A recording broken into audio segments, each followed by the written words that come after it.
নমস্কার সকল বন্ধুদের অনেক অনেক স্বাগত আমার চ্যানেলে। আর নতুন বন্ধুদের কাছে অনুরোধ, আমার চ্যানেলটি সাবস্ক্রাইব করে পাশে থাকা বেল আইকন প্রেস করে অল প্রেস করে রাখুন। আমার বানানোর সমস্ত রেসিপির নোটিফিকেশান আপনারা দেখতে পাবেন এবং রান্না দেখতে পাবেন। তো আজকে আমি রান্না করেছি পটলের দোরমা। এটা আমিষ পটলের দোরমা। আমার চ্যানেলে নিরামিষ পটলের দোরমার রেসিপিও আছে, চাইলে দেখে নিতে পারেন, ডেসক্রিপশানে আমি দেয়া থাকবে। তো চলুন শুরু করি আজকের রান্না, পটলের দোরমা।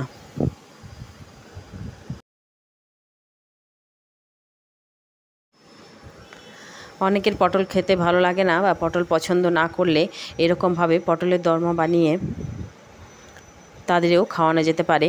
খেতে অসাধারণ লাগবে ভাত বা রুটির সঙ্গে।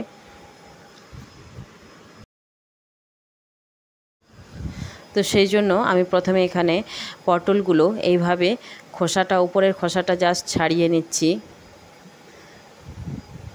এরকম ঘষে খোসাটা ছাড়িয়ে নেব। এরপর মুখের দিকটা কেটে একটু খানিকটা অংশ রেখে দিলাম।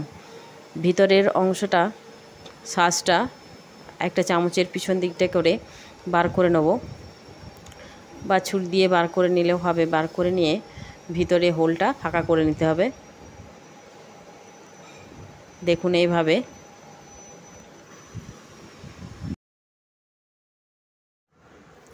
এইরকমভাবে সমস্ত পটলের থেকে শ্বাসটা আমি বার করে নিয়েছি। এরপর কড়াতে সর্ষের তেল চাপিয়ে গরম হয়ে গেলে তাতে নুন আর হলুদ দিয়ে পটলগুলো আমি ভেজে নেব। পটলের খোসাগুলো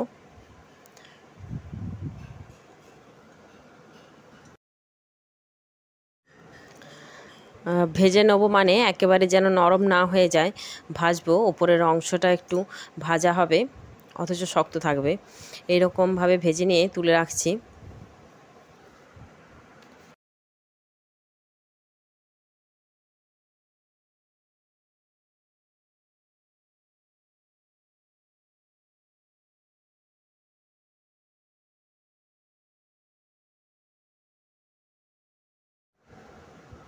পটল ভাজার পর যে বাকি তেলটা রয়েছে তাতেই দিয়ে দিচ্ছি আমি চিংড়ি মাছ। চিংড়ি মাছগুলো আমি ছোট করে কেটে রেখেছি পিস করে, গোটা গোটা চিংড়ি মাছ দিইনি।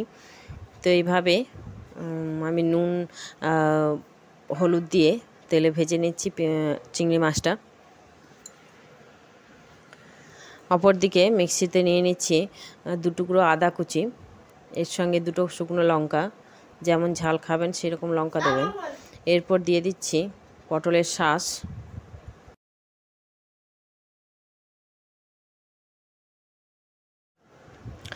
আদা লঙ্কা এবং পটলের শাঁসটা মিক্সি বাটিতে ভালো করে ঘুরিয়ে পেস্ট বানিয়ে নেব। দেখুন এইরকম।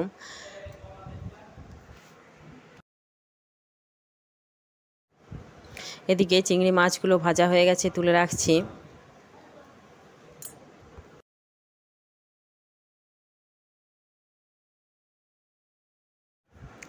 বাকি তেলের সঙ্গে আরও 2 চামচ তেল দিয়ে এতে দিয়ে দিচ্ছি কালো জিরে ফোড়ন, আর তার সঙ্গে দিচ্ছি কুচিয়ে রাখা পেঁয়াজ। পেঁয়াজটা নেড়ে চেড়ে ভেজে নেব।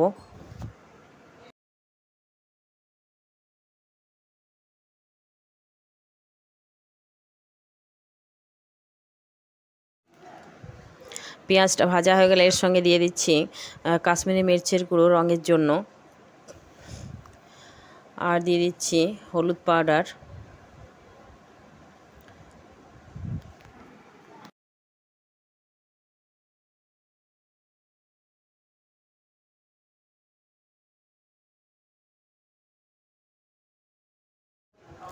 এর সঙ্গে অ্যাড করে দিলাম পটলের শাঁসের পেস্ট, আর তার সঙ্গে দিয়ে দিচ্ছি অল্প পরিমাণ নুন। সমস্ত কিছু দিয়ে ভালো করে নেড়েচেড়ে কষে নেব।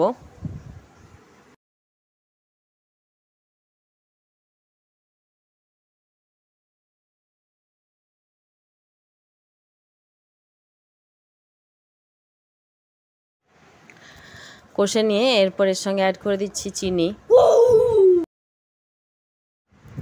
আর অল্প একটু পরিমাণ গরম মশলার পাউডার। আবারও নেড়ে ছেড়ে একটু ভেজে নিয়ে নামিয়ে নেব।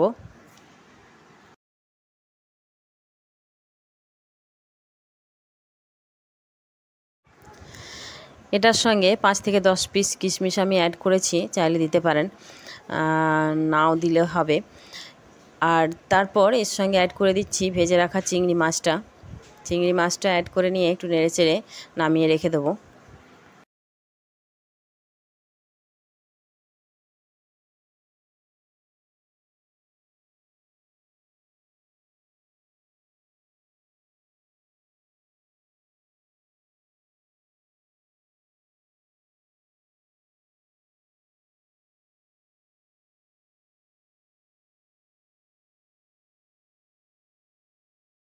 তো চিংড়ি মাছের পুরটা এখানে পটলের ভেতর ফিল করে দিচ্ছি।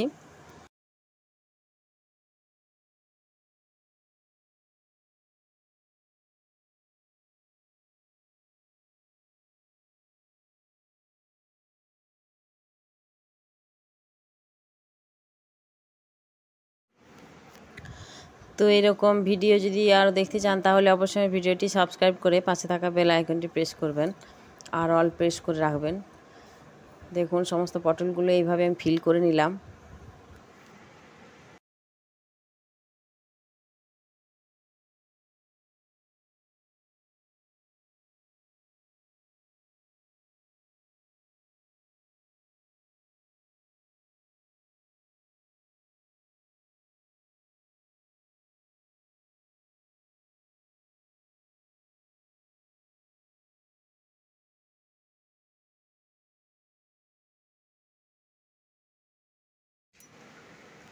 এখানে আমি নিয়ে নিচ্ছি টক দই 3 থেকে 4 চামচ। তার সঙ্গে দিয়ে দেবো কোরিয়ান্ডার পাউডার, গরম মশলা পাউডার, চিলি পাউডার এবং হলুদ।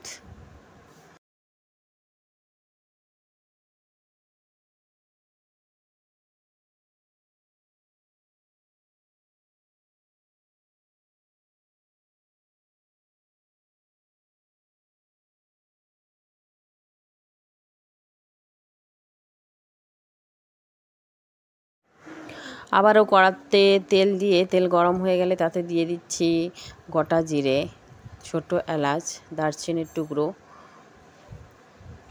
এগুলো দিয়ে একটু সেন্ট বেরোনো পর্যন্ত ভেজে নিলাম।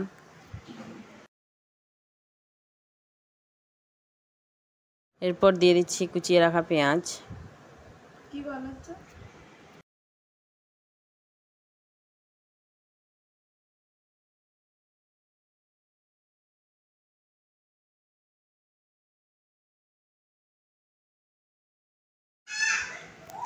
পেঁয়াজটা ভাজা হয়ে গেলে এর সঙ্গে দিয়ে দিচ্ছি আদা রসুন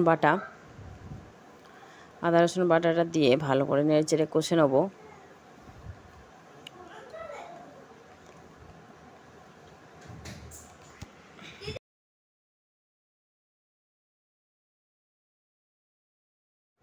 সুগন্ধ বেরোলে এর সঙ্গে অ্যাড করে দিচ্ছি দই এবং মশলার মিক্সচারটা।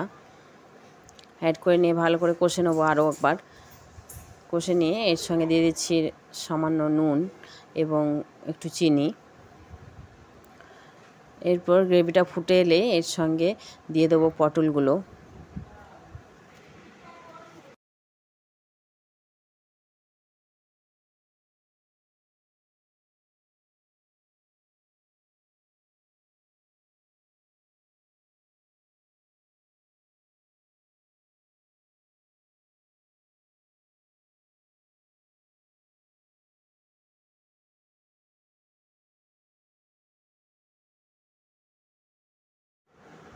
ঢাকা দিয়ে খানিকক্ষণ রান্না করে নিয়ে রেডি হয়ে যাবে আমার পটলের দোরমা।